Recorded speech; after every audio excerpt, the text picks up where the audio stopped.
नमस्कार दोस्तों, मैं राघव गुप्ता आपका लक्ष्य ऑफिशियल के YouTube चैनल पे हार्दिक स्वागत करता हूं।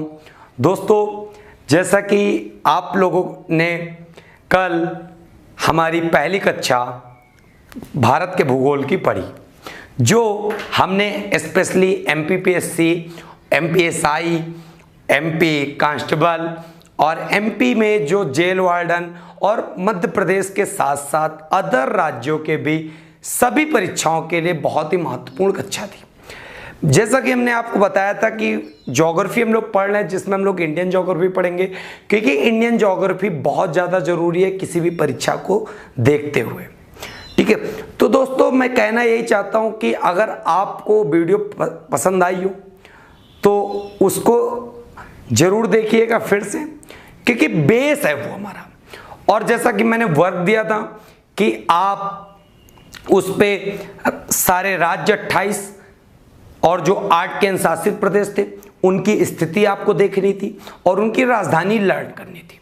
ठीक है, और जिन बच्चों ने अभी पहला पार्ट ना देखा हो तो उसको जरूर देख लीजिएगा, क्योंकि आज आपको पता है लेक्चर 2 है हमारा इंडियन ज्योग्राफी पे। जो हम लोगों ने कल स्टार्ट किया टॉपिक, वो हमारा टॉपिक था सामान्य जानकारी, मतलब फ्रंटियर्स, जिसमें हम लोगों ने बहुत सारी चीजें सीखी। जो बेसिक जानकारी हैं सब हमने स्थितियां विस्तार अच्छे से समझ लिए, नामकरण समझ लिए, क्षेत्रफल समझ गए, कर्क रेखा कितने राज्यों से गुजरती है वो सब सीख गए, और अक्षांश देशांतर के बारे में अच्छी जानकारी प्राप्त कर लिए। कल तो हम अक्षांश के बारे में प्राप्त किए कि 0 डिग्री अक्षांश विषुवत रेखा, 23.5 डिग्री उत्तरी कर्क रेखा और 23.5 डिग्री साउथ मकर रेखा। लेकिन आज जो हम लोग पढ़ेंगे बहुत ही इंटरेस्टिंग टॉपिक और सामान्य जानकारी बहुत अच्छे से आगे कंप्लीट करते हैं। देखिए, मैं पढ़ाऊंगा आपको एक एक चीज, छोड़ूंगा कुछ नहीं। हमारे साथ 10 दिन की बजाय 12 दिन लग सकते हैं, लेकिन है ना कि हमारे साथ कमजोर बच्चा कमजोर नहीं रहेगा, वो तेज हो जाएगा।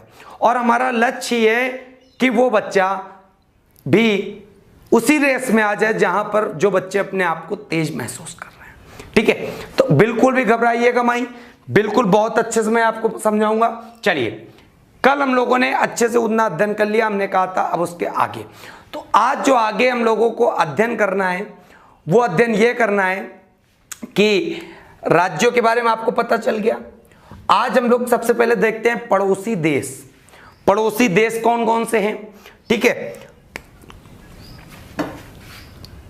सबसे पहले तो बात हम लोग डालते हैं पड़ोसी देश भारत के सामान्य जानकारी के अंतर्गत। पड़ोसी देश जो नाइबर कंट्री हैं, वो भारत की जो सीमा टच होती है, अंतरराष्ट्रीय स्थलीय सीमा, वो 7 देशों से टच होती है। तो देश देख लेते कौन कौन से। तो ये हमने दिशा आपको पहले कल ही कंफर्म की थी। ये है नॉर्थ, ये नॉर्थ मतलब उत्तरी दिशा, ये साउथ, ये ईस्ट, ये वेस्ट। इधर का कर देंगे तो क्या आ जाएगा? North west. इधर का हो जाएगा तो नॉर्थ ईस्ट, इधर का साउथ ईस्ट और इधर का साउथ वेस्ट। बहुत ही अच्छे प्रश्न यहां से बनने वाले हैं। तो जो भारत का उत्तर पश्चिमी दिशा है, तो इधर एक देश भारत के साथ टच होता है, सबको पता है कौन सा है? पाकिस्तान। जब पाकिस्तान यहां पे लगता है भारत के उत्तर पश्चिम दिशा में।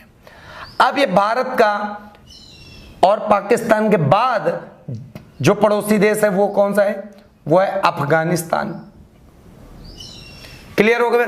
हमने मैप उस अकॉर्डिंग डिजाइन किया है जिस अकॉर्डिंग हमें अभी जरूरत पड़ रही। ये मत सोचिएगा सर ने मैप बहुत छोटा बनाया, छोटे अभी तो हम लोग कॉन्सेप्ट पढ़ना है, सामान्य जानकारी पढ़ना है। जब ज्योग्राफी में पूरी तरह मैप पे डिपेंड, केवल आपको बोर्ड पे मैप ही नजर आएगा, फिर उसके बाद चीजें धड़ाधड़ चलेंगी। परेशान मत होइए, आपको दिख भी रहा होगा और नहीं दिख रहा होगा तो बहुत अच्छी बात, इसलिए क्योंकि आप अपना थोड़ा सा दिमाग लगाओगे कि यहां पर क्या है? पाकिस्तान, यहां पे अफगानिस्तान। ठीक है बच्चों, आप लोग बस प्यार देते रहना अपना। मैं आपको संपूर्ण ज्योग्राफी, संपूर्ण पॉलिटी सब कुछ कवर कराऊंगा। अभी तो आप इंडियन ज्योग्राफी केवल अच्छे से पढ़ो, वर्ल्ड ज्योग्राफी की भी मैं आपको लेक्चर दूंगा, बहुत ही मजा आने वाला है। और आप ये मान लीजिए कि किसी भी परीक्षा में आप अपने आप को कमजोर नहीं समझेंगे।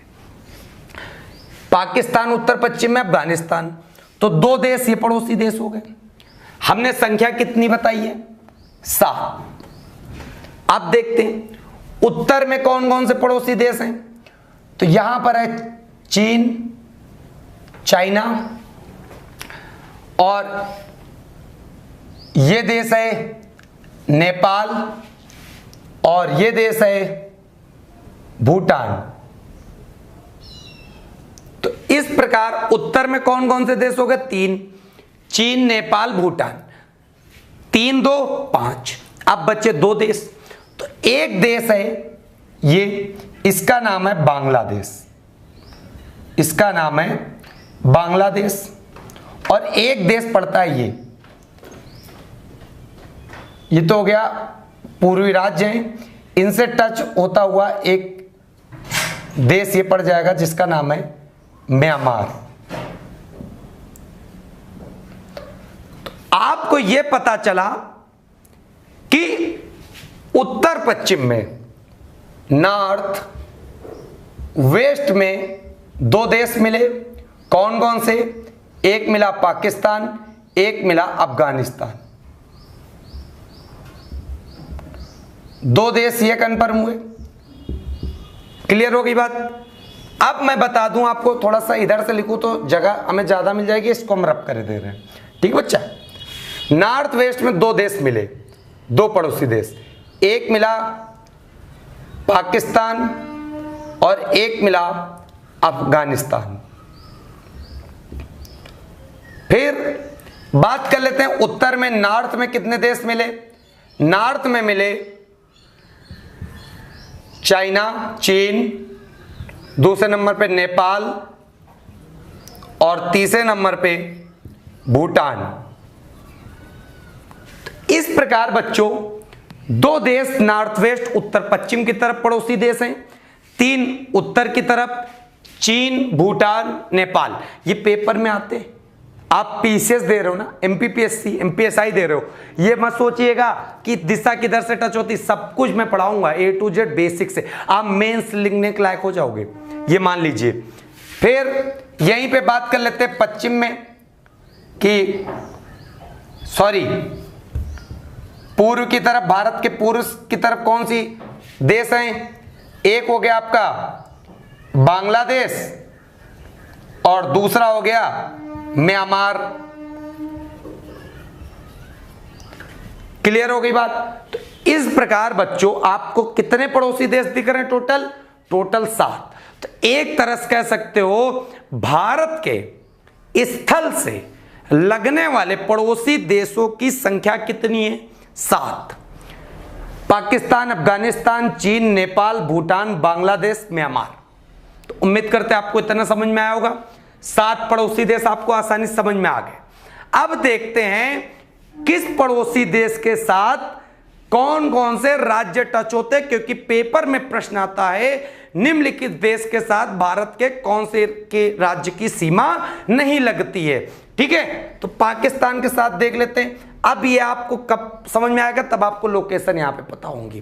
तो आपको पता होना चाहिए यहां पर है जम्मू कश्मीर, और उसके नीचे आप उतरोगे तो यहां पड़ेगा पंजाब, और यहां पड़ेगा राजस्थान, और यहां पड़ेगा गुजरात।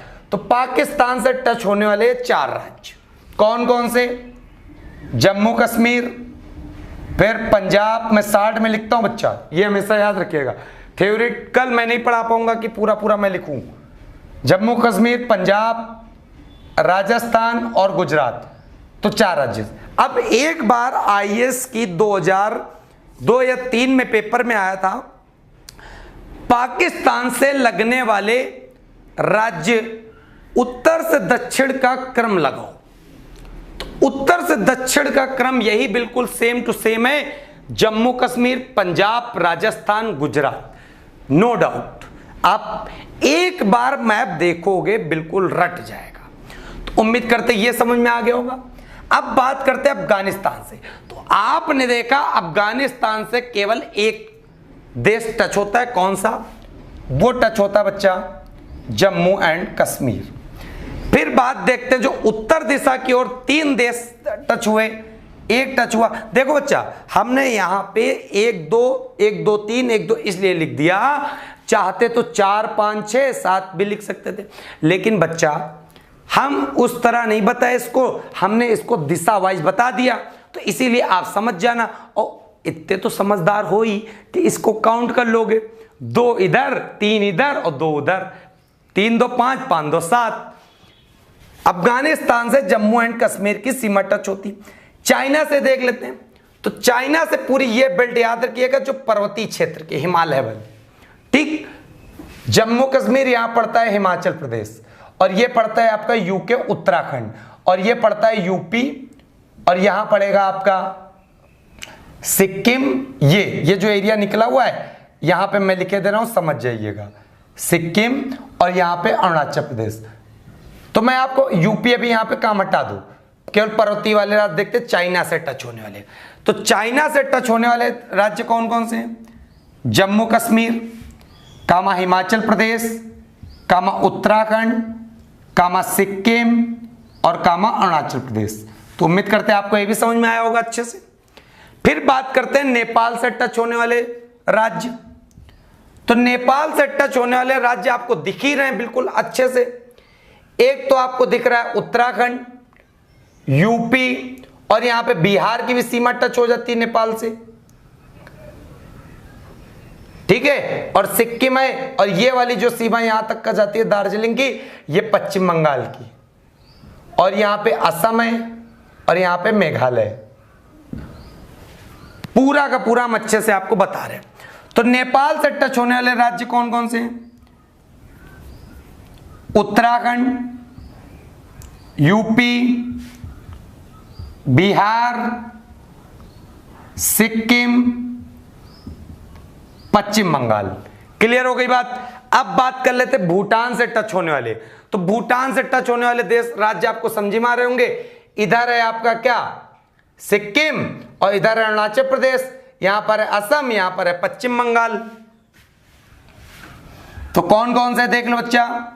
सिक्किम, अरुणाचल प्रदेश, असम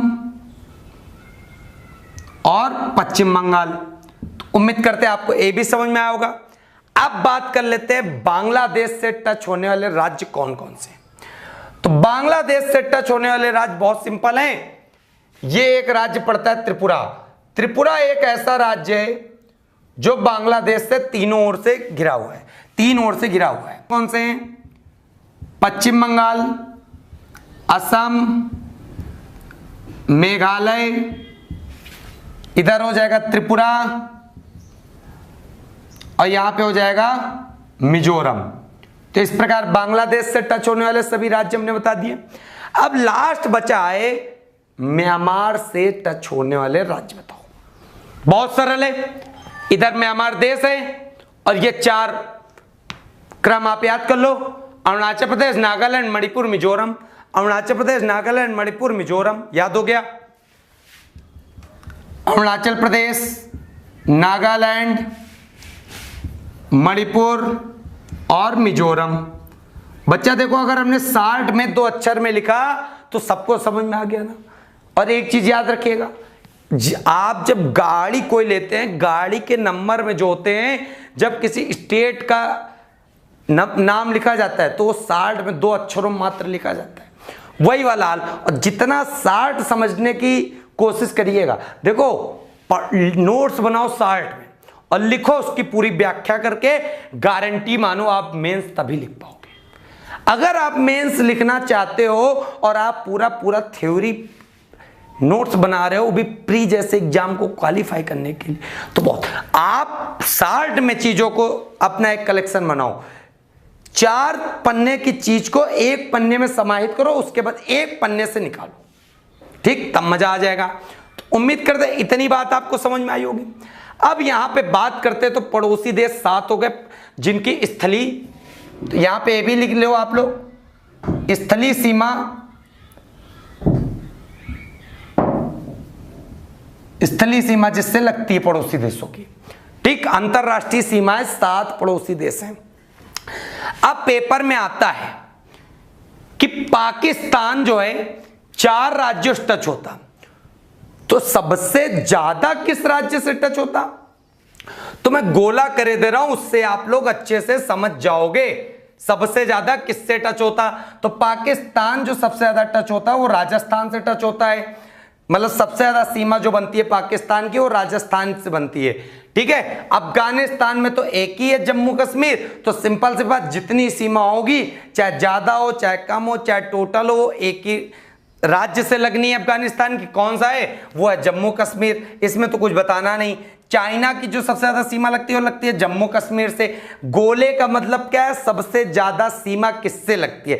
इन राज्यों से टच तो होते हैं इन देश, लेकिन उन राज्यों में सबसे ज्यादा सीमा उन देश से किसकी लगती है ये मैं बता रहा हूं। नेपाल से जो सबसे ज्यादा सीमा टच होती है वो टच होती है बिहार से। भूटान से जो सबसे ज्यादा सीमा टच होती है वो टच होती है असम से। अब यहां पर बांग्लादेश से जो सबसे ज्यादा सीमा टच होती है वो होती है पश्चिम बंगाल से। म्यांमार से टच होने वाला सबसे ज्यादा राज्य वो है मिजोरम। मिजोरम की सीमा म्यांमार के साथ सबसे ज्यादा बनती है। तो ये तो गोले का मतलब आप समझ गए कि नहीं समझ? देखो, अगर आपके नोट्स कोई और देखेगा वो नहीं समझ पाएगा, लेकिन आप अपने पढ़े हुए नोट जरूर समझिए। सिंबल का यूज करो और पढ़ाई को थोड़ा सा इंटरेस्टिंग और थोड़ा सा स्मार्ट वर्क करो, लिखने की बजाय सुनने में। और क्या है ना, तौर तरीकों पे ध्यान दो तो जीएस आपको बिल्कुल खेल लगेगी। इतनी बात उम्मीद करते हैं आपको समझ में आ गई होगी। अब यहां पे प्रश्न जो अगला बनता है, देखिए एक एक प्रश्न को हम बहुत अच्छे से डिफाइन कर रहे हैं। अब यहां पर जो अगला प्रश्न बनता है वो प्रश्न ये बनता है कि भारत की सीमा 7 पड़ोसी देशों से टच होती है जो स्थलीय सीमाएं, लेकिन इनमें से सबसे ज्यादा भारत की सीमा किस पड़ोसी देश के साथ लगती है? तो कभी कभी तो सबको पता होता है बच्चों को, सबसे ज्यादा सीमा किससे लगती है? बांग्लादेश से 4096 किलोमीटर। लेकिन बात आ जाती है कभी कभी क्रम में लगाने को। क्रम में लगाने को क्या आ जाता है कि असेंडिंग ऑर्डर, डिसेंडिंग ऑर्डर, कि मतलब कौन से पड़ोसी देश की सीमा है कि 4 राज्यों से घटते हुए क्रम में लगाओ। एक ट्रिक याद रखिएगा, यहां पर मैं लिखे दे रहा हूं, बहुत अच्छे से आपको याद भी रहेगा। ठीक है, तो क्रम से या एक तरह से लिख सकते हो लंबाई के आधार पर, लंबाई के आधार पर पड़ोसी देशों से, पड़ोसी देशों से लगी सीमा। एक ट्रिक याद रखिएगा, बहुत अच्छे से याद रहेगा। यहां से मैं लिख रहा हूं मेरा बचपन से सपना था। क्या सपना था? हम भी देखें, एमबीए करने का। मेरा बचपन से सपना था एमबीए करने का था।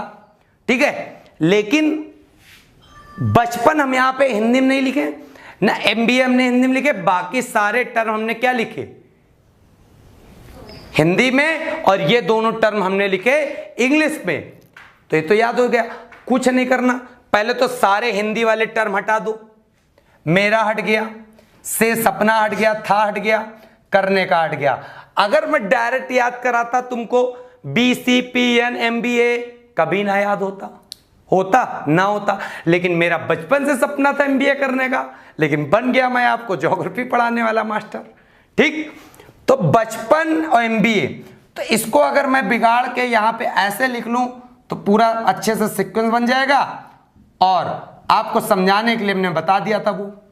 ठीक है, अब आप खुद ही लगा सकते हो कि लंबाई के आधार पे पड़ोसी देशों से लगी सीमा, B से बांग्लादेश, C से चाइना, P से पाकिस्तान, N से नेपाल, M से म्यांमार, B से भूटान और A से अफगानिस्तान। उम्मीद करते बच्चों आपको पूरा क्रम से याद हो गया। अगर क्रम लगाने को आ गया कि बताओ लंबाई के आधार पर सबसे ज्यादा राज्य की सीमा किससे लगती है, किस देश से लगती है, भारत की भारत की सीमा किस पड़ोसी देश के साथ सबसे ज्यादा लगती है, तो आप बता सकते हो कितनी, बांग्लादेश के साथ। 2 की डिजिट याद रखना, 4096.7 किलोमीटर ये पूरी डिस्टेंस है बांग्लादेश के साथ जितनी सीमा बनती है, 4096.7। ठीक है, यहीं पे बात आ जाए सबसे कम सीमा किस देश के साथ, आपको देश तो पता चल गया अफगानिस्तान, लेकिन कितनी, 106 किलोमीटर। बच्चा बस 2 की डिजिट याद रखना, फालतू आप परेशान मत हो। बताने तो मैं सब बता दूंगा, आप कंफ्यूज हो जाओगे, कोई फायदा नहीं। आज तक पेपर में आया है सबसे कम सबसे ज्यादा, क्रम बताने को आ जाए आप बता सकते हो। मेरा बचपन से सपना था एमबीए करने का। बचपन आप हिंदी में नहीं लिखोगे, एमबीए आप हिंदी में नहीं लिखोगे, दोनों टर्म आप इंग्लिश में लिखोगे। Bangladesh, China, Pakistan, Nepal, Myanmar, Bhutan, Afghanistan. बहुत बच्चे कहेंगे सर बी आ गया, आ जाने दो, तुम्हें ये तो पता है ना सबसे ज्यादा सीमा किससे लगती है, बांग्लादेश के स्टार्ट किससे होगा, बांग्लादेश से स्टार्ट होगा, कोई डाउट ही नहीं। तो उम्मीद करते हैं अब आपको इतना मजा आया होगा पढ़ने में। ठीक, अब यहीं पे देखते हैं। तो ये मैं यहां पे रब करे दे रहा हूं बच्चा, ये अच्छे समझ गए। पड़ोसी देशों के साथ अंतरराष्ट्रीय सीमाएं, कौन कौन से राज्य टच होते हैं, कौन कौन से राज्य सबसे ज्यादा सीमा बनाते हैं, कहने सबको समझ। गोले का मतलब अच्छे से समझना, जो बच्चे ना देखे हो पहला वीडियो वो देख लें, और जो बच्चे लेट आए हो वो शुरू से देखना। ठीक है, और अपने कमेंट करके बताना समझ में आ रहा, हमारे द्वारा पढ़ाया हुआ कि नहीं आ रहा। ठीक है, इसको आप स्क्रीनशॉट भी ले सकते हो। पूरा मैं अच्छे से समझाऊंगा, परेशान बिल्कुल भी मत होना। अब यहीं पे सीमा से ही बात चल रही, तो सीमा की और बात करेंगे थोड़ी सी। तो उम्मीद करते इतना अच्छे से बिल्कुल बहुत बढ़िया से समझ में आया होगा। बाकी तो आप लोग कमेंट करके हमें बताएंगे कि समझ में आया कि नहीं आया। सिंपल सी बात है, देखो जो यहां पे सीमा में इंपॉर्टेंट है वो पढ़नी क्या, बाकी तो हम पढ़ेंगे अंतरराष्ट्रीय सीमाएं। लेकिन मैं बात बताता हूं, जैसे ये एक घर है, ये पूरा एक घर है, ठीक है, और इस घर में 2 भाई रहते, एक ए एक बी। अभी रह रहे, शादी हो गई, उसके बाद इन दोनों में हो गई लड़ाई, इसी घर में होना बंटवारा। ये पूरा स्थलखंड है। जब बंटवारा होता है तो वह क्या होता है, एक दीवार बना दी जाती है, इतना हिस्सा ए का, इतना हिस्सा बी का, इस पार तुम ना आना, इस पार हम नहीं आएंगे। ठीक, अपनी अपनी सीमा निर्धारित हो गई। वही हाल देश की भी होती है कि देश की भी सीमा खींच दी गई है कि उसके बॉर्डर के अगर जहां पे लाइन खींची है उसके पार उस देश का अधिकार, इसके पार इस देश का अधिकार। क्लियर है बात, समझ में आ रहा कि नहीं आ रहा। यह सीमा शब्द केवल प्रयोग होता है कहां पर, स्थल क्षेत्र में। और आप नाम सुने होंगे, जल संधि हो गई, जल डमरू मध्य हो गया, स्ट्रेट हो गया, खाड़ी हो गई, ये सब चीजें कहां पर होती है, ये सब होती 2 जल राशियों को बांटने में। जब जलों में बंटवारा होगा तब वहां पर ये सब चीजें लगेंगे। लेकिन सीमा शब्द का प्रयोग कहां होगा, वो होगा, सीमा कह सकते हो, लाइन कह सकते हो, रेखा। तो शब्द कहां होगा, 2 स्थल खंड में जो 2 बराबर बीच में एक लाइन खींचनी होगी वहां पे। तो देख लेते हैं जो पड़ोसी देशों के साथ सीमा बनती है। एक तो बनती है रेडक्लिफ रेखा, रेडक्लिफ रेखा। ठीक, अब रेडक्लिफ रेखा देख लेते हैं किसके किसके बीच। तो रेडक्लिफ रेखा मैं बता दे रहा हूं पाकिस्तान और भारत के बीच में। ठीक, इंडिया प्लस पाकिस्तान, आई मतलब इंडिया, पी मतलब पाकिस्तान, आप आसानी से समझ जाना।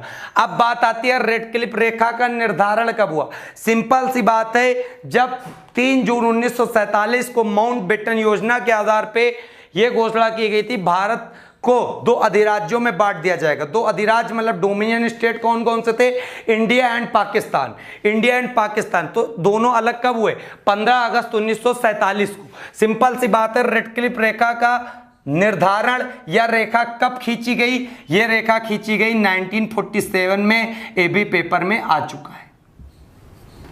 क्लियर हो गई बात। और कहने मतलब अब यहां पे नाम किसके आधार पे रखा जाता, तो मैं आपको बता दूं, चाहे समिति हो, चाहे कमेटी हो, चाहे आयोग हो, उनमें अगर बात यह कह दे कि 5 सदस्यीय टीम है उसमें एक प्रमुख बना दिया जाता, उसी के नाम पे उस कमेटी का नाम रख देते हैं। तो सर रेडक्लिफ एक व्यक्ति थे, ये पूरी इसकी अध्यक्षता कर रहे थे भारत और पाकिस्तान के बीच में लाइन खींचने के लिए, तो इन्हीं के नाम पे रख दिया गया रेडक्लिफ रेखा। समझ में आ गया बात? ठीक, तो रेडक्लिफ रेखा समझ में आ गई। भारत पाकिस्तान 1947 में निर्धारण। दूसरी रेखा बच्चे देखते हैं हम लोग, मैकमोहन रेखा या मैकमोहन लाइन। ये किसके किसके बीच है? तो मैं आपको बता दूं, ये जो चीन है, India plus China, India plus China के बीच में मैकमोहन रेखा खींची है। पेपर में प्रश्न आ चुका है, मैकमोहन रेखा भारत में किस राज्य में खींची गई है? तो याद रखिएगा, भारत में ये अरुणाचल प्रदेश में खींची गई है। ये भी पेपर में पूछा गया है।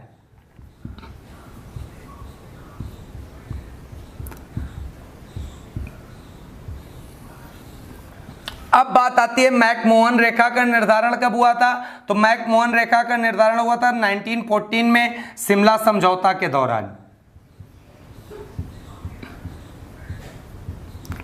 बिल्कुल अच्छे से समझ में आ रहा हो तो आप लोग कमेंट करना बिल्कुल भी मत भूलिएगा, और वीडियो को शेयर कर दो, कह दो कि जीएस अब पढ़नी हो तो आ जाओ फटाफट। और जीएस में मैं गारंटी लेता हूं आप अब असफल नहीं होंगे। जीएस में कूट कूट के पढ़ दूंगा, मैंने पहले बता दिया 10 दिन से 12 दिन लग सकते हैं, लेकिन सफलता निश्चित है। चाहे आप एमपीपीएससी दो, चाहे यूपीपीएससी दो, चाहे बीपीएससी दो, चाहे जो पीएससी दो, प्री और मेंस, जो सब्जेक्ट अगर मैं पढ़ा रहा हूं एनफ। एक चीज जो मैं पढ़ाऊंगा बिल्कुल सीक्वेंस वाइज, कोई इसमें नहीं। ठीक है, उम्मीद करते हैं इतना समझ आएगा। तीसरी रेखा हम लोग देख लेते हैं, यहां पे जो इंपॉर्टेंट है वो है डूरंड रेखा। डूरंड रेखा किसके किसके बीच है? तो डूरंड रेखा मैं बता रहा हूं, बहुत अच्छे से याद रखिएगा। डूरंड रेखा का निर्धारण हुआ था 1896 में। तो जब 1896 में हुआ था, और आपको पता है भारत पाकिस्तान अलग हुआ 1947 में, तो सिंपल सी बात, पहले पाकिस्तान और भारत वो दोनों एक ही क्षेत्र था। क्लियर है बात? एक ही क्षेत्र था कि नहीं था? तो आपको आसानी समझ में आ गया कि डूरंड रेखा जब 1896 में खींची गई थी तो किसके किसके बीच खींची गई थी? इंडिया अफगानिस्तान के बीच में। लेकिन प्रश्न आ जाए कि डूरंड रेखा वर्तमान में किसके किसके बीच है? तो वर्तमान में तो सिंपल सी बात है ना कि अब भारत से पाकिस्तान अलग हो चुका, और रेखा जो है यहां पर खींची हुई है। ठीक, तो वर्तमान में किसके किसके बीच है? पाकिस्तान प्लस अफगानिस्तान। तो बिल्कुल कंफ्यूज मत होना है, पेपर में आया था। स्वतंत्रता से पूर्व डूरंड रेखा किन दो देशों का निर्धारण करती थी? तो आप बता सकते हो इंडिया प्लस अफगानिस्तान, और प्रेजेंट टाइम में ऐसे पूछ ले डूरंड रेखा किन दो देशों के बीच में, तो आप आसानी से बता सकते हो पाकिस्तान प्लस अफगानिस्तान। अब यहीं पे अगला रेखा अगर बात करें तो है शून्य रेखा। ठीक, जो 4 नंबर पे बात हम लोग करेंगे शून्य रेखा। शून्य रेखा, शून्य रेखा किसके किसके बीच? तो मैं बता दूं इंडिया प्लस बांग्लादेश के बीच में, इंडिया प्लस बांग्लादेश के बीच में। और यह रेखा किस राज्य में खींची गई हुई है? यह खींची हुई है त्रिपुरा राज्य में। समझ में आ गया बात? और त्रिपुरा ये एक ऐसा राज्य है जो बांग्लादेश से 3 ओर से घिरा हुआ है। ठीक है, याद रखिएगा। बांग्लादेश की जब बात करते तो पहले देखते बांग्लादेश जो देश है वो कैसे गठित हुआ। तो मैं आपको बता दूं 1947 के पहले ये पाकिस्तान बांग्लादेश सब एक ही पूरे भारत का हिस्सा था। क्लियर है बात? लेकिन 1947 में भारत से पाकिस्तान अलग हुआ।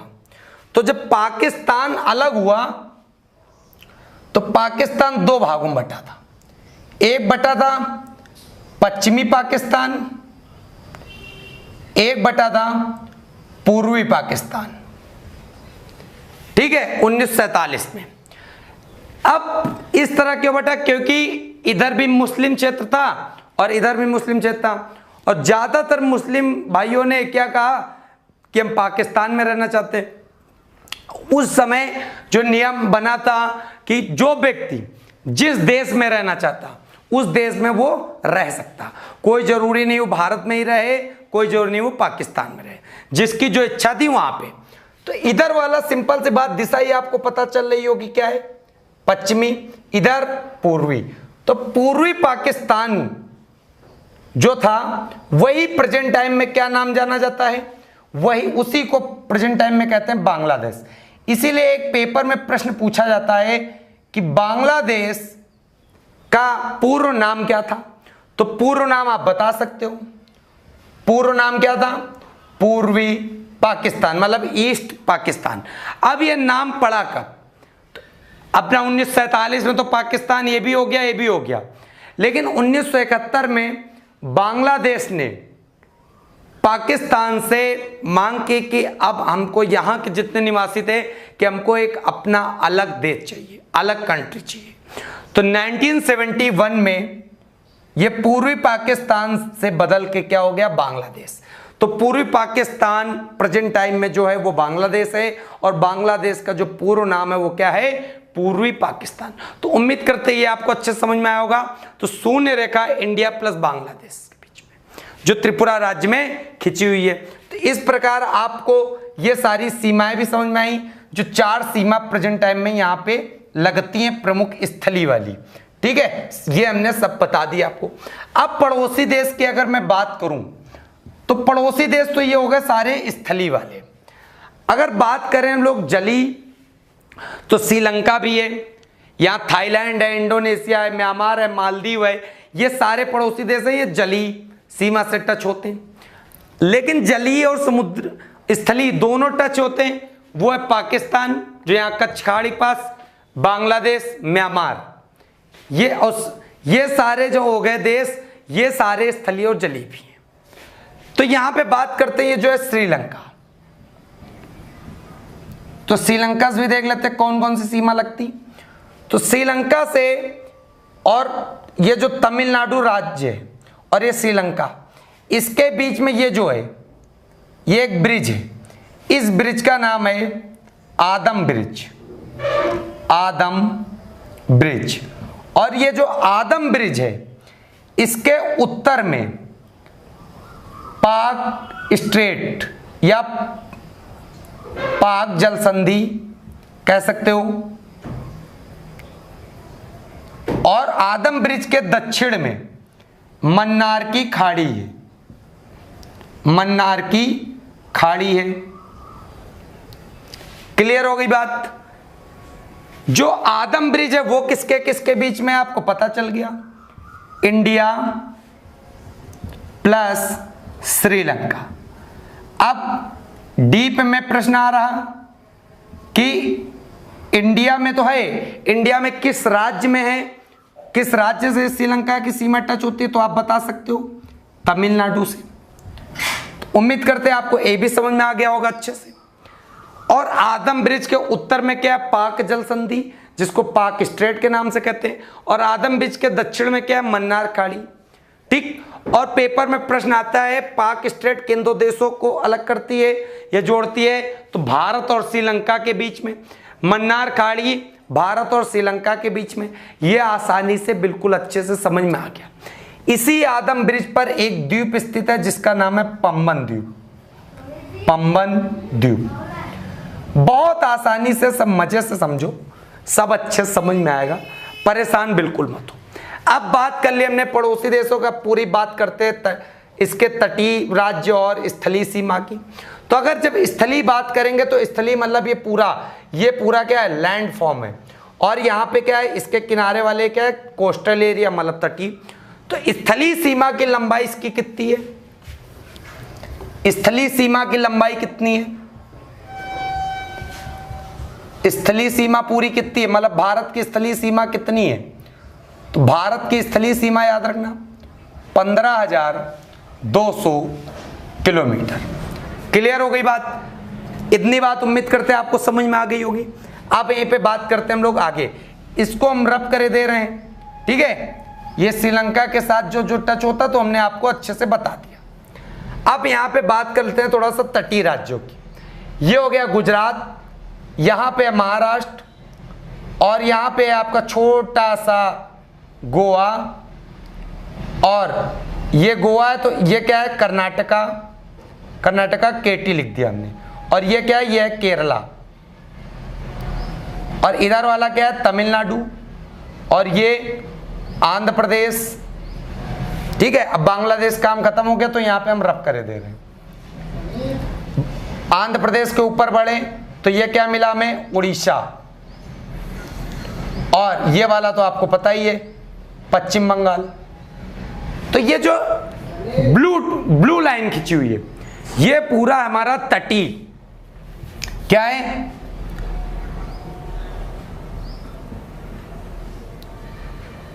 तटीय राज्य। जो तटीय राज्य कहने का मतलब है जो किसी सागर या महासागर से टच होते हो उनको बोलते हैं तटीय, मतलब कोस्टल एरिया के जो स्टेट हो गए। ये दो भागों में विभक्त हैं, एक पूर्वी तटीय राज्य, एक पश्चिमी तटीय राज्य। अब आप लोग बताओ में कितने टोटल तटीय राज्य कितने हैं। तो ये वाली दिशा बच्चा कौन सी जा रही है, ये वाली लग रही है पूर्वी, इधर वाली कौन सी लग रही, पश्चिमी। तो बच्चा पश्चिम में देखो, पहले राज्य देख लो, गुजरात, महाराष्ट्र, गोवा, कर्नाटक, केरल, तमिलनाडु, आंध्र प्रदेश, उड़ीसा, पश्चिम बंगाल। तो आपको जो इधर वाले राज्य दिख रहे हैं पूरब वाले, ये कितने दिख रहे हैं, 5। और पश्चिम में देखो कितने दिख रहे हैं, तमिलनाडु, आंध्र प्रदेश, उड़ीसा, पश्चिम बंगाल, कितने दिख रहे हैं, 4। तो 5 इधर के, 4 इधर के, टोटल तटीय राज्य कितने, 9। तो पेपर में प्रश्न आ जाए भारत के कितने तटीय राज्य हैं, 9। पूर्वी कितने राज्य हैं, 5। पूर्वी, सॉरी ये उल्टा हो गया बच्चा, ठीक है, पूर्वी है 4 जो इधर वाले हैं, और पश्चिमी कितने हैं, ये हैं 5। ठीक, 5 4 9। तो पूर्वी कितने हैं, 4, पश्चिमी कितने हैं, 5। अब यहां पे आप लिखोगे नहीं कि पूर्वी कौन सा है, पश्चिमी कौन है। ये आप अपना जब मैप भर रहे थे, हमने मैप आपको भरवाया है, तो आपने उसमें खुद ही इंडिकेट किया होगा कौन सा राज्य कौन सा है। तो गुजरात, महाराष्ट्र, गोवा, कर्नाटक, केरल, ये सारे किस तट पे मिल रहे हैं, ये सारे में मिल रहे हैं पश्चिम में, और वो सारे 4 किधर मिल रहे हैं, पूरब में। अब पेपर में प्रश्न देखो किस प्रकार आता। पेपर में प्रश्न पूछा गया, ये गोवा, कर्नाटका, तमिलनाडु, केरला, 4 ऑप्शन। निम्नलिखित में से कौन सा ऐसा राज्य है जो पूर्वी तटी पर स्थित है। तो पूर्वी तटी पर स्थिति की बात कह रहा, कहने का मतलब है इन 4 ये ऑप्शन आपको दे दिए गए, पूर्वी तटीय राज्य कौन सा है, पूर्वी तटीय राज्य है निम्नलिखित में से। तो पूर्वी तटीय राज्य कौन सा आपको पता है, गोवा, कर्नाटक, केरल, पश्चिम में स्थित है, पूरब में स्थित तमिलनाडु। इस प्रकार प्रश्न आते हैं जो आपको किसी भी किताब में देखने को नहीं मिलेंगे। ये जितना अच्छे से आप पढ़ोगे जीएस को, इस तरह के प्रश्न तभी कर पाओगे। जैसे जब आ जाता निम्नलिखित में से, तो जब निम्नलिखित आ गया तो ये समझ लेना आप जितना अच्छे से पढ़े होगे तभी कर पाओगे। समझ रहे बात को, बहुत ध्यान से समझना, बिल्कुल बारीकियों से जोड़ूंगा। बहुत बच्चे कह रहे हैं अरे सर क्या पढ़ा रहे हैं, लेकिन मैं आपको बात बता दूं बच्चा, ये हमारी छोटी छोटी ईंटें हैं जो रख रही हैं, एक चारों तरफ दीवारें बिल्कुल हमारा जमीन पे कब्जा कर रही हैं, और यही जब ईंटें बिल्कुल ऊंचाई तक पहुंचेंगी तो दीवार बन जाएगी, जिससे हमारा घेरा बन जाएगा और उसमें हमारा ज्ञान भरा होगा, तभी इमारत खड़ी होनी है। अब यहीं पे प्रश्न आ जाता, निम्नलिखित में से कौन सा पूर्वी तटीय राज्य है, तो आप बता गए कौन सा है, तमिलनाडु। और यहीं पर प्रश्न आ जाए क्या, निम्नलिखित में से कौन सा पश्चिमी तटीय राज्य नहीं है, पश्चिमी तटीय राज्य नहीं है, तब भी आंसर क्या, तमिलनाडु। चाहे कान इधर से पकड़ो चाहे इधर से पकड़ो, बात बराबर। आई बात समझ आई। पूर्वी तटीय राज्य पूछा तब भी वही लग रहा, केवल क्या है हम लोग जीएस से भागते क्योंकि लैंग्वेज ही नहीं समझ पा रहे, प्रश्न पूछ क्या रहे, हम वही किताबें रट रहे हैं, रटते चले जा रहे हैं। अरे प्रश्नों को निकालने की कोशिश करो, जितना अच्छे से आप प्रश्न समझेंगे उतना अच्छा आप तैयारी होगी। कोई नहीं कहता 100 प्रश्न पढ़ो, आप 50 प्रश्न पढ़ो, अच्छे से पढ़ो, वो 50-100 पे भारी होंगे, याद रखिएगा। ठीक है, चलिए इतनी बात समझ में आई कि नहीं? तो तटीय राज्य हमने अच्छे से बताए। तो अब आप बता सकते हो कौन सा तटीय। अब इसके बताने के पीछे रीजन क्या था? बताने के पीछे रीजन यह था कि स्थलीय सीमा की पूरी लंबाई कितनी है? स्थलीय सीमा की 15,200 पूरा। ठीक, अब यहीं पे बात आ जाए तटीय राज्यों की लंबाई। केवल तटीय राज्यों की लंबाई तब कितना लगाओगे? 6100 किलोमीटर। क्लियर हो गई बात? अब यहां पे देखो और क्लू निकलता। अब जैसे यहां पर 4 अंडमान के भाग हैं और 3 किसके हैं? निकोबार के। क्लियर हो गई बात? अब यहां इस साइड जो स्थित है वो क्या स्थित है? लक्षद्वीप। ये स्थित है लक्षद्वीप, और जो खंबात पहाड़ी के पास यहां पर स्थित है क्या? दमन एंड दीव, जो दीव है। अब एक बात बताओ बच्चा, एक तो तटीय राज्य की लंबाई आपको पता चल गई 6100। अब यही बात आ जाए संपूर्ण तटीय राज्यों की लंबाई। जब संपूर्ण शब्द लग गया तो सिंपल सी बात, ये भी तो हमारे राज्य हैं, लेकिन ये केंद्र शासित प्रदेश है, कोई बात नहीं। ये भी तो द्वीप है, इनकी भी तो चारों ओर तट है, इनकी भी लंबाई जोड़ेंगे नहीं जोड़ेंगे?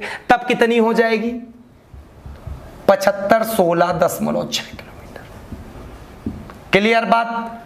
कहने मतलब है यहां वाले जो लक्षद्वीप के द्वीप होंगे वो दीव वाले होंगे, वो अंडमान निकोबार के होंगे, वो ये 4 पार्ट क्या हैं? ये 4 पार्ट हैं अंडमान, और ये 3 पार्ट क्या हैं? ये 3 पार्ट हैं निकोबार।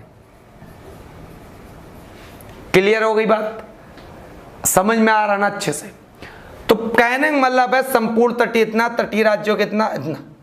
अब यहीं पे बात आ जाए सबसे बड़ा तटीय राज्य जिसकी लंबाई सबसे ज्यादा। तो सिंपल सी बात, तटीय राज्यों में अगर सबसे ज्यादा लंबाई कह दे तो सबसे ज्यादा लंबाई याद रखिएगा किसकी है? गुजरात। लेकिन एक प्रश्न आता है, दक्षिण भारत का कौन सा राज्य है जिसका तट की लंबाई सबसे ज्यादा है? ठीक, दक्षिण भारत। तो दक्षिण भारत उसको कहते हैं जो पेनिनसुला इंडिया है, प्रायद्वीपीय भाग है। तो दक्षिण भारत में लगता है क्या? आंध्र प्रदेश। और ऐसे पूछ ले संपूर्ण भारत में सबसे ज्यादा किस तट की लंबाई है? तो किस तट की लंबाई है बच्चा? सबसे ज्यादा लंबाई है गुजरात की। दक्षिण भारत में कहते तो किसके लगाओगे? आंध्र प्रदेश की। उम्मीद करते आपको इतना अच्छे से समझ में आया होगा। अब बात करते हैं बच्चों आगे। ठीक, तो इसको हम रब करे दे रहे हैं, अब बात करेंगे हम लोग आगे अच्छे से। अब यहां पे हमने 4 अंडमान के पार्ट लिखे, 3 निकोबार के लिखे। अब यहां पे थोड़ा सा अभी तक रेखा देख रहे थे, रेखा जो स्थलीय भाग 2 बराबर भागों में अलग कर रहे थे। अब यहां पे जो हम लोग बात करें वो जलीय की बात कर लें। तो जो अंडमान है और निकोबार है, तो अंडमान के 4 पार्ट है, निकोबार के 3 पार्ट है।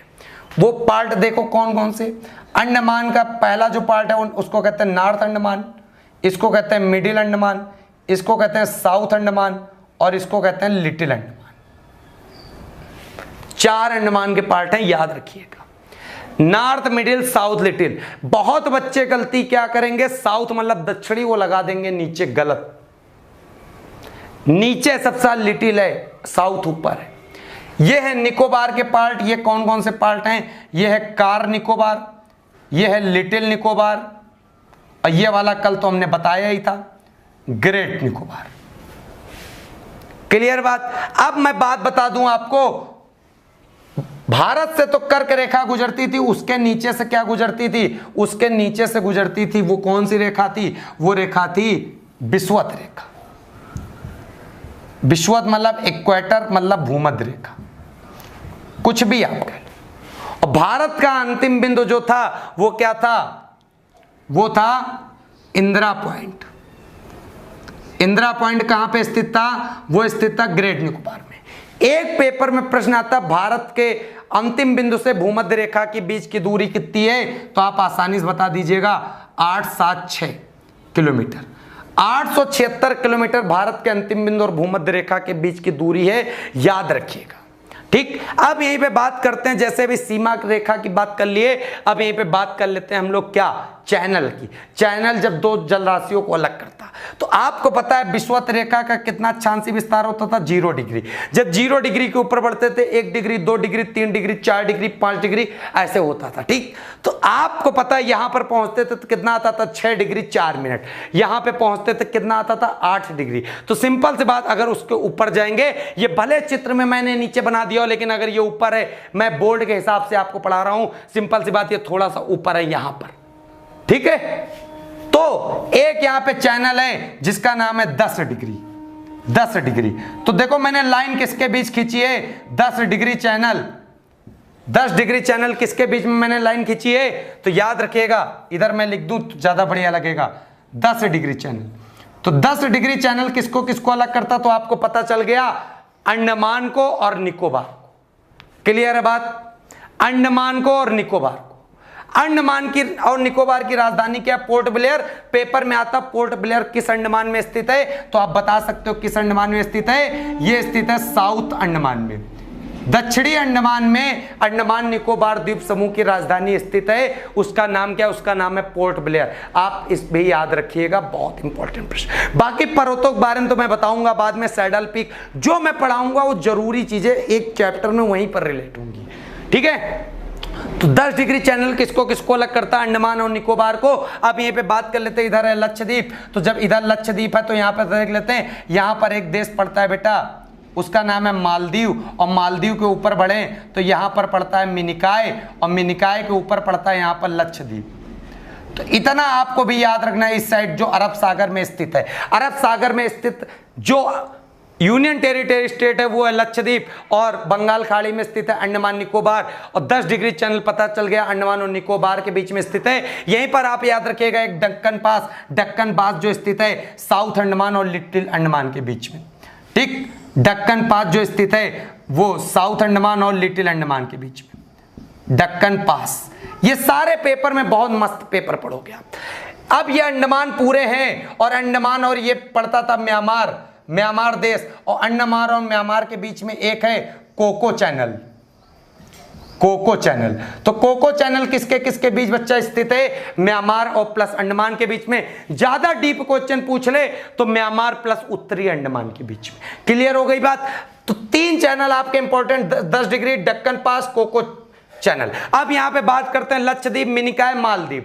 क्लियर है बात। तो सिंपल सी बात है, 0 जब ऊपर बढ़ेंगे, 0 1 2 3 4 5 6 7 8, जब 8 डिग्री आएगा तो 8 डिग्री चैनल स्थित है किसके किसके बीच, मिनिकाय और मालदीव के बीच में। इसी प्रकार ऊपर बढ़ेंगे तो 8 के ऊपर जब बढ़ेंगे तो संख्या आएगी 9, तो 9 डिग्री चैनल जो होगा वो स्थित है किसके बीच में, वो स्थित है लक्षद्वीप और मिनिकाय के बीच में। तो आपको पता चल गया 8 डिग्री चैनल मिनिकाय और मालदीव के बीच में, और लक्षद्वीप और मिनिकाय के बीच में 9 डिग्री चैनल, और 10 डिग्री चैनल अंडमान और निकोबार के बीच में स्थित है। तो अच्छे से पता चल गया। और डक्कन पास स्थित है दक्षिणी अंडमान और छोटा अंडमान के बीच में, और उत्तरी अंडमान और म्यांमार के बीच में कोको चैनल। अगर मजा आया हो कमेंट कर देना, कमेंट करके जरूर बताना कि आपको समझ में आ रहा कि नहीं आ रहा। आप बिल्कुल शुरुआत से पढ़ोगे, आप पीसेस लिखोगे मेंस, क्योंकि मैं जो बता रहा हूं ये स्थितियां बता रहा हूं अंतरराष्ट्रीय सीमाएं केवल, और इससे वनडे एग्जाम तो बिल्कुल खुलता चला जा रहा है। वनडे एग्जाम में तो आप खेलोगे, केवल आप विश्वास करो मैं। ठीक है, तो उम्मीद करते हैं आपको इतना समझ में आया कि नहीं है। तो 8 डिग्री, 9 डिग्री, 10 डिग्री खेल गए। क्लियर हो गई बात। उम्मीद करते हैं आपको इतना समझ में अच्छे से आ गया होगा। अब बच्चों मैं आपको बात बता दूं, यहां पर इतना पूरा हो गया हमारा कंप्लीट। अंतरराष्ट्रीय सीमाएं जो रेखा के साथ और इसके साथ भी सब पूरा का पूरा यहां पर हो गया समाप्त। अब जो हम लोग पढ़ेंगे वो हम लोग पढ़ेंगे अगले टॉपिक में, जो भारत की सामान्य जानकारी में होगा। जितनी भी चीजें रह गई हैं उसके बारे में मैं आपको बताऊंगा। जैसे पुडुचेरी के बारे में बताऊंगा, उसके 4 जिले हैं, कितने राज्यों में फैले हुए हैं, सब कुछ एक तरह से बिल्कुल एक विधिवत तरीके से आपको समझाऊंगा। आप बिल्कुल भी परेशान मत होइएगा। ठीक है, तो दोस्तों, अगर आपको वीडियो पसंद आई हो तो अपना कमेंट करना, लाइक करना, शेयर करना और चैनल को सब्सक्राइब करना बिल्कुल भी मत भूलिएगा। और मैं आपसे वादा करता हूं कि आपको अब जीएस में डर नहीं लगेगा, केवल आप अब सारे प्रश्नों को बिल्कुल हवा में मारेंगे। ठीक है, तो अब दोस्तों मिलते हैं हम लोग लेक्चर 3 में अगली वीडियो में। तब तक के लिए जय हिंद, जय भारत।